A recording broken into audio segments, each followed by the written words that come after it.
of making actual fiction movies. And this is a hard pill, I think, for conservatives to swallow because we pride ourselves on telling the truth. And it's hard to imagine that you can tell the truth through a lie because obviously that's what fiction is, right? Fiction is it didn't actually happen. There is no Superman. The dinosaurs in Jurassic Park were not real. But you can tell profound truth through art. People have been doing it ever since the first caveman painted on a wall and Michelangelo walked into the Sistine Chapel, right? That's what we're going to do. We're going to take the great ideas of human freedom, the great ideas that the Freedom Center has been championing all along, and we're going to find a way to tell that as a story. And this is all in the service of victory. That's all that matters. Right. It's not just because we like movies and want to make movies, and it's not just because we dislike, combined Jewish philanthropies and want to slap them, and it's not just because we dislike...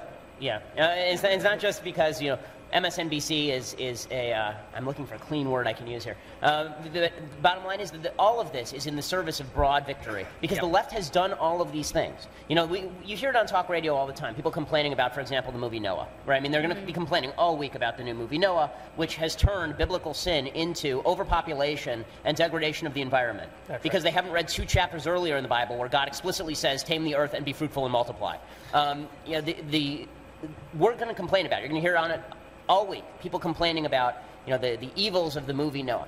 And that doesn't accomplish anything. No, the conservative solution will be that movie Noah with a $100 million budget that was seen by 35 million people in its opening weekend really hurts our cause. Somebody should make a good documentary that tells the truth about Noah, or maybe write a tract.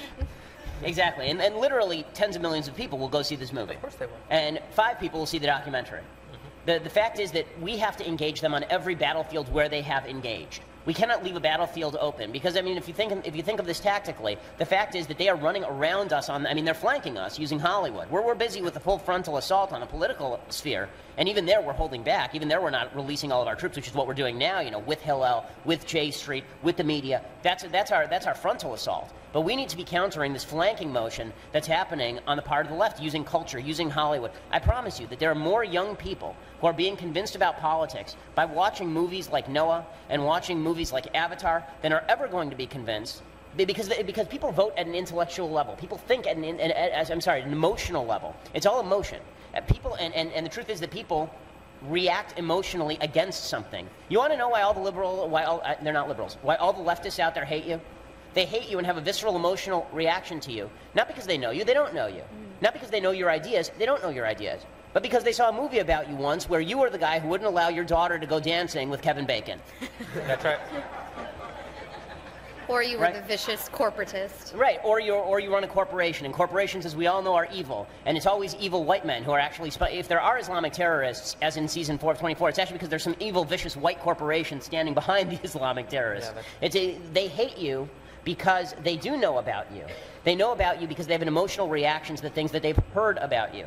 And so if we want to create emotional reactions, we showed in the early part of that video, there was a clip of that UCLA girl, weeping openly and babbling nonsensically after the BDS motion was defeated by 1 vote. And we did know from people on the inside that one vote that allowed us to win at UCLA was shifted by the speech that I made at UCLA. The fact that she is crying that way, the fact that she is reacting emotionally that way is a testament to the strength of the emotions on the other side. That's right. And so instead of looking at her like she's crazy, we have to look at her like she is first of all standing up for evil, but second of all emotionally invested in it. Are we as emotionally invested? And I think we are. That's the thing. I think we all are. I think that we've spent the last 5 years, 6 years, maybe 20, 30 years getting pissed. Honestly, whenever I go around the country, the overwhelming feeling I get from people is frustration and anger. What can we do to help? What can we do? And the answer is we can fight them wherever they appear. And we can't ignore them appearing on the cultural battlefield, just as it would be foolish to ignore them appearing in the media or appearing on the political battlefield. You don't ignore the elections. You don't ignore when it comes to, you're not going to ignore when it comes to the media. Ignoring the cultural battlefield is particularly stupid, considering that the only thing that young people engage in is the culture, and not either of the other two. And so all of these steps are necessary, and this is why we're building what we really feel is a full army here. I mean, the goal was to build an army that's a distribution mechanism for product. The goal here is to build an army. That's a group of people who are going to do everything that we need them and want them to do. The goal is to build an army to feed us information, because we're a tiny organization. I mean, literally, the 2 full-time employees at Truth Revolt are me and Jeremy. Everybody else at Truth Revolt is a part-timer. Everybody. I work during class. So. And that's what we do. And we've been able to do all of this on a shoestring. So when we really are able to rev up, I mean, look, Heritage Foundation is a wonderful organization. They do a lot of good work. We don't need more white papers. Okay? We don't need more white papers. Just putting it out there. A white paper that's read by 5 people in Congress and may contribute to one provision in a 1,000-page bill, that is significantly less valuable than the fact that we are losing the entire base of the country.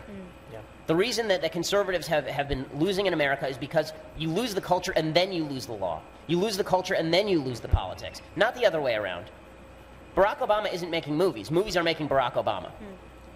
And so this is why we're engaging in, and you know, there are folks who say, well, you can't do all these things. You're right, I can't. That's why Jeremy's here.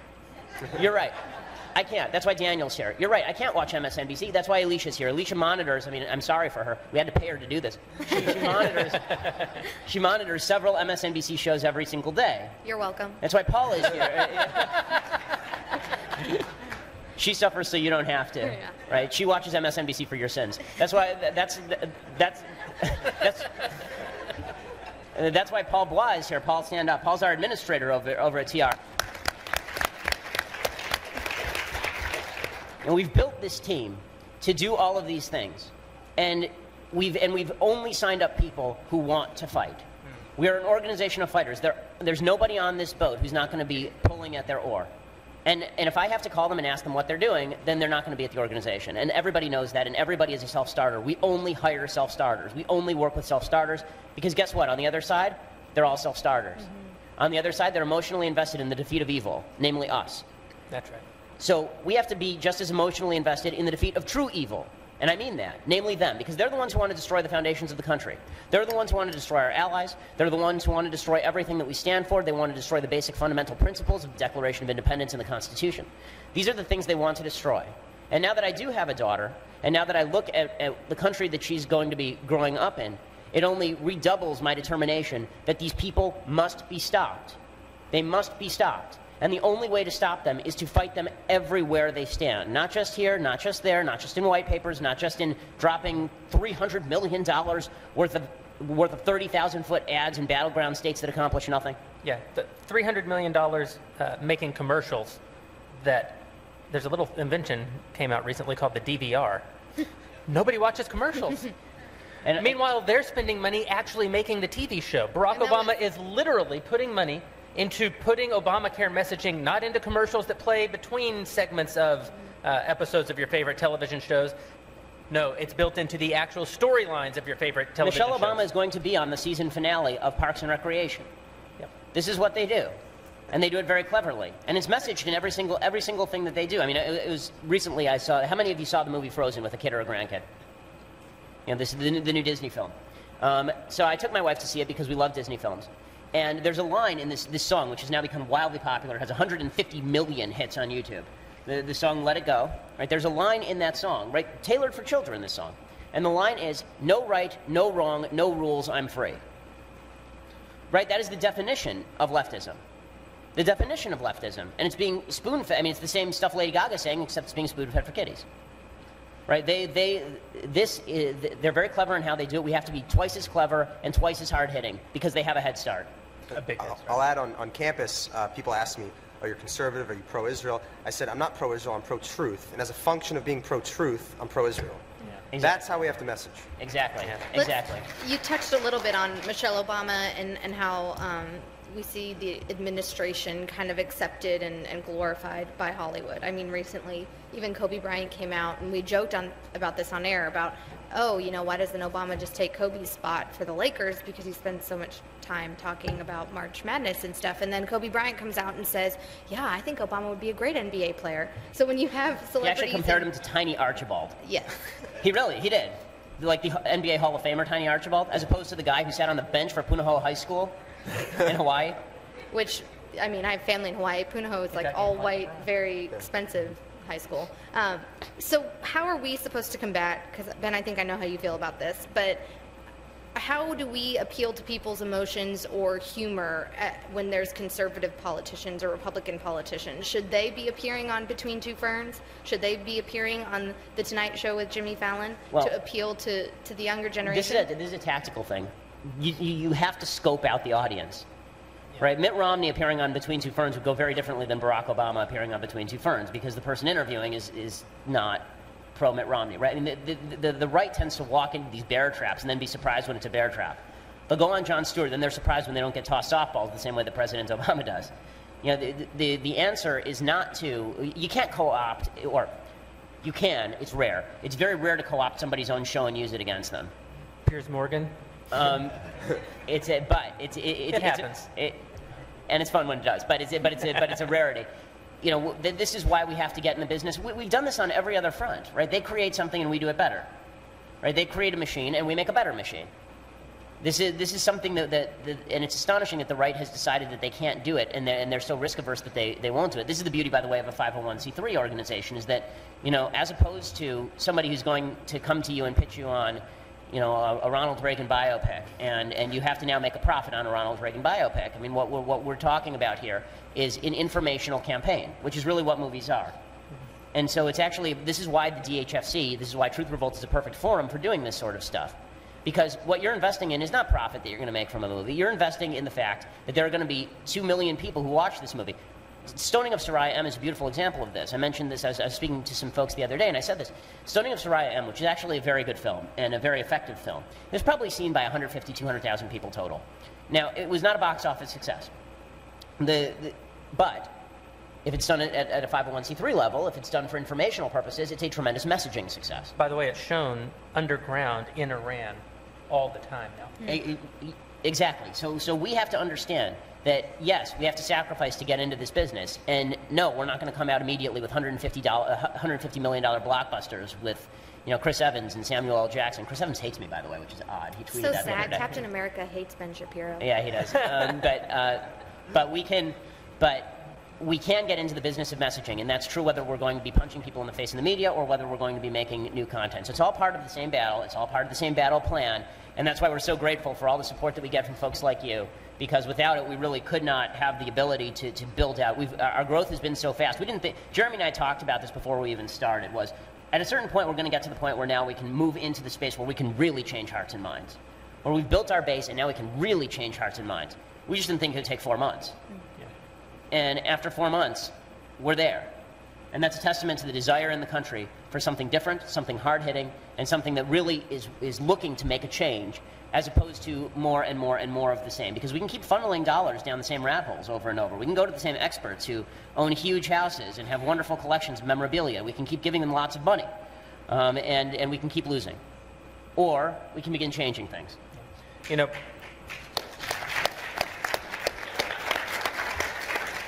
know, I've said this before, but when Stalin saw his first movie, it may be apocryphal, but when Stalin saw his first movie, he said, "No greater instrument's ever been conceived for the controlling of the minds of man."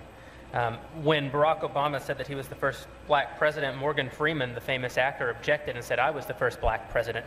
And Morgan Freeman's right. There is no Barack Obama without Morgan Freeman, right? Obama wasn't even the second black president. Dennis Haysbert was the second black president. That's exactly right. On 24. On 24. The reason Hillary Clinton is almost certainly going to be our next president, and I know that's a painful thing to say, but it's because they have a story. Hillary Clinton is the first female president. It almost doesn't matter if she's elected in 2016. You know this. She's already the first female president. She's been the first female president for 20 years now. That's a story 60 years in the making. And we have no story to counter it. Our best hope is to find the least offensive, least conservative, most moderate, heavy-set guy we can and run him against us.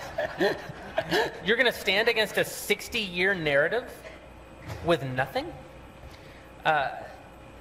This is what you're saying, man. It's that ultimately the cultural landscape determines the political landscape. And I think the beauty, you just hit on this, the beauty of what Truth Revolt demonstrates, which should really resonate with anyone who's made a living in this country, is that there is actually a market for this product, and no one is trying to step in and fill that market inefficiency. You know, Heritage Foundation with $80 million a year is not trying to fill this market inefficiency. There's an amazing opportunity for whoever is willing to seize it, and we're very grateful, yes, to the people in this room, also to David and to Mike Finch for having the vision to try to step in. We're going to go to some questions.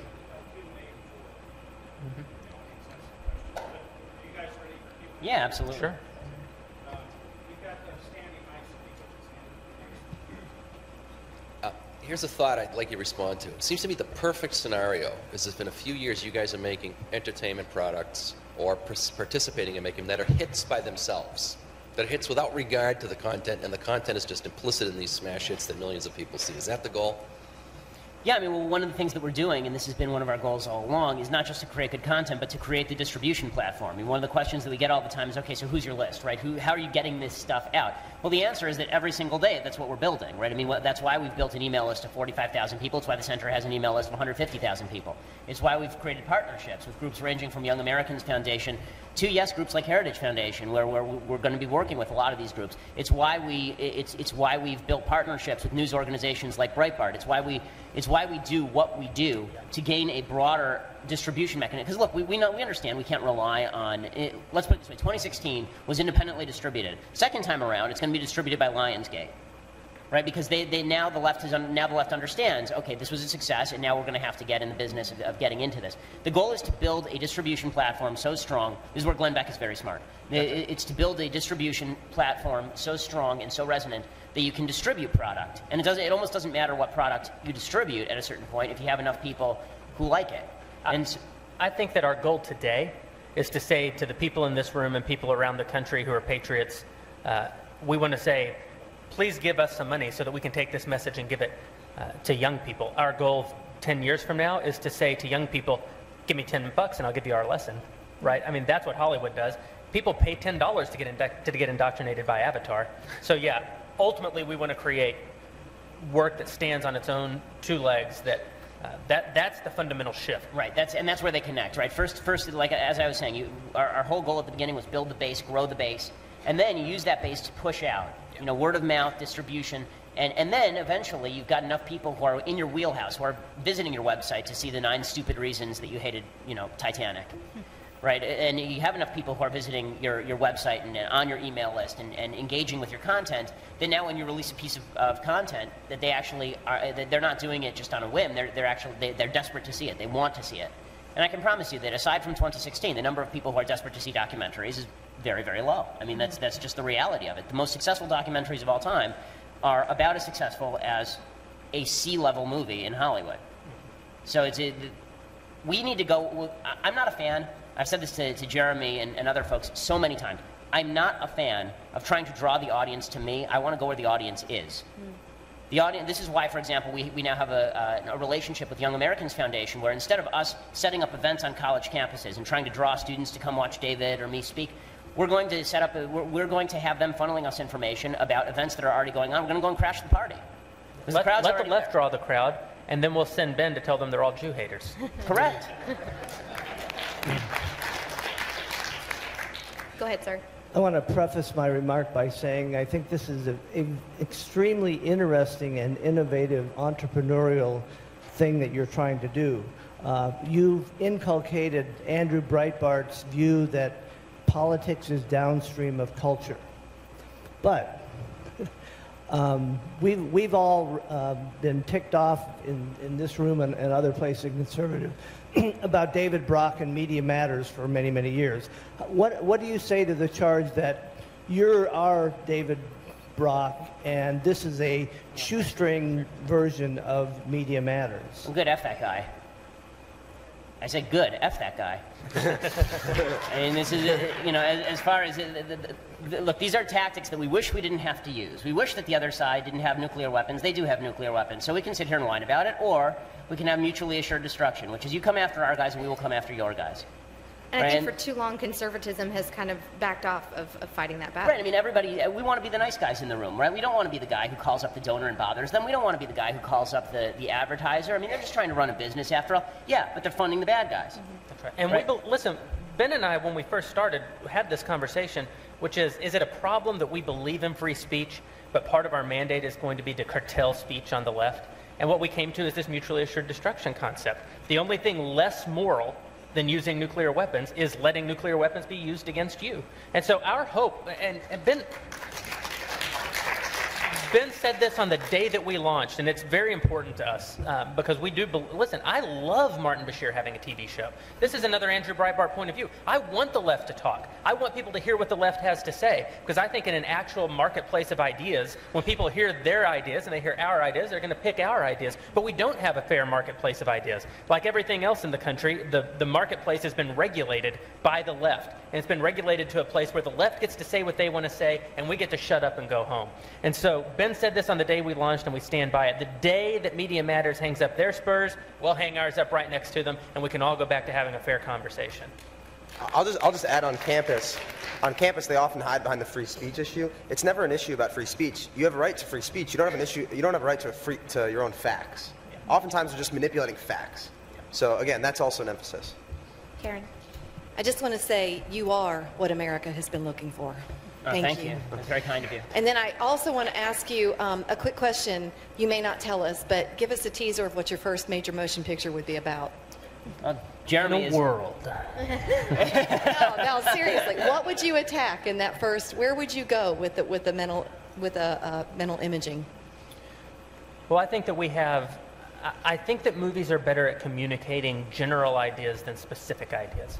And this is what the left does so well. In fact, when they try to get too specific, their movies start to fall apart. You wind up with Redacted or the 13 other anti-Iraq Green Zone, yeah. Yeah. The beautiful thing about Redacted, Redacted cost $25 million to make. At the domestic box office, it made $25,000. By the way, that's a hit for Hollywood. I mean, it accomplished what they wanted it to accomplish, right? It wasn't a business decision. But the lesson from that is that when you try to use a movie to do a movie is not the job for a scalpel, it's the job for a hammer. And so, we want to we have 3 concepts right now at the feature level, and they may sound frivolous, but they're actually the most important things we can do. We want to make a sci-fi horror movie that's about the surveillance state and about the fact that you have no freedom of information anymore. We want to make a superhero movie that's about free will versus forcing your will on other people. And we want to make a specific movie about the terrorism of Palestinians against Jewish civilians. That's the most specific we want to get, but it's to answer a very specific weapon that's being used against us. Right, and I've been talking with folks, that third It's one in equal and particular, opposite. Exactly. There's actually a movie out, I don't know how many of you have seen it now, it's called Little Town of Bethlehem. It's actually funded by the Hobby Lobby guy, and it's a dramatically anti-Israel film. I've talked with folks inside the Israeli government, and they say that it's one of the most damaging things to the state of Israel that's happened in a very long time. And it's a fiction film that is based around the idea of the suffering of Palestinians. So this is a direct response to that. But the goal is to we have to take baby steps. We have to walk before we can run. That's right. And so we are testing the waters. We're going to start just like we've done here. I said to Mike when we first started Truth Revolt that we didn't want one day where we were operating in the red. And in terms of our costs exceeding the amount that people were giving to us, because we don't want to be Democrats, and we don't want to be leftists. So the same thing is true here. We're going to gradually attune people to what we're doing, because let's face it, you get in a room like this with a lot of people who are really politically motivated, and you say, the most important thing you can do is a superhero movie, and they say, what? Hillary Clinton's running in 2016, and the answer is, we're right. And yes, Hillary Clinton is running in 2016. Those two things are not mutually exclusive, and so we have to drive on all levels.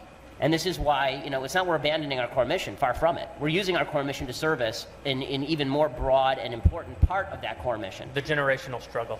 And the reason you make sci-fi action horror movies and action movies and superhero movies is because those are the movies people actually go see. You want to know how to reach young people? Why don't you ask a young person once in a while instead of asking a 75-year-old consultant? No, really, ask somebody who's 17. I swear to God, if I talk to the number of people who I've talked to who say, the way to reach young people, and the person hasn't been young since Steve McQueen was starring in Great Escape. The way to reach young people, and they're struggling with an iPad. What, is the I capitalized or is it lowercase? No offense. Yeah, you want to know what young people think? Talk to some people who are young and go where the young people are. And it ain't hard to figure out. You can see what young people want because we see the Nielsen ratings. We see which movies they watch. We see what they do on a cultural level. We see that they watch 40 hours of TV every single week. How many hours do they spend reading Friedrich Hayek or pamphlets about Friedrich Hayek? So, you know, we got to go where this is pure. What's the name of the bank robber? Right. We go where the money is. Right. You rob the banks where the money. Why does he rob banks? Because that's where the money is. Why are we going to go into Willie Sutton? Why are we going to go into this business? Because this is where the young people are. We don't want to have to search them out. We don't have to go out there with a magnet. By the way, if you can locate me the one 18-year-old who would prefer to sit there reading Frederick Hayek to watching the movie 300, I will pay you $1 million right now. That person does not exist. So let's deal with realities. You know, not reality as we wish it to be. That's a leftist thing to do. Reality as we wish it to be. You know, Vladimir Putin is a nice guy who just has everybody's best interest at heart. Reality as we wish it to be. Young people desperately love reading the collected works of Winston Churchill. Okay, let's be real now. Okay, the only thing that young people may have seen with Winston Churchill in it is the King's Speech, where he's a peripheral character, and even then, the chances that they saw it are really low. And I think that's one of the things that's so great about Truth Revolt is a lot of the pieces that are featured on the site also are in correlation with video or imagery. And even, I mean, for not even young people, but my mother's ADD and she's 56 years old, and she's like, I love going there because I can read a quote, I can read 1,000 words or less and get the information that is also in the video. Right. I mean, this is what Front Page and Truth Revolt do differently. Front Page is a place for thinking. Front Page is a place where you have 1,500-word articles that give you the full perspective on what Vladimir Putin is doing in Crimea. Truth Revolt is, here's what happened in the last 5 minutes, here's why it's important, 250 words or less. Right? It should take you 5 minutes to view every article on TR. And that's what we see. I mean, the time spent on site for us is significantly lower than Front Page Mag, but our traffic is significantly higher than Front Page Mag. And that's because people are coming and they're seeing what they want to see and then they're leaving. And that's fine. And it's our job to bring them back 5 minutes later and tell them what happened while they were gone. Correct. And by the way, it's worthwhile saying this because we haven't said it yet, and this is off the point, but it's worth saying.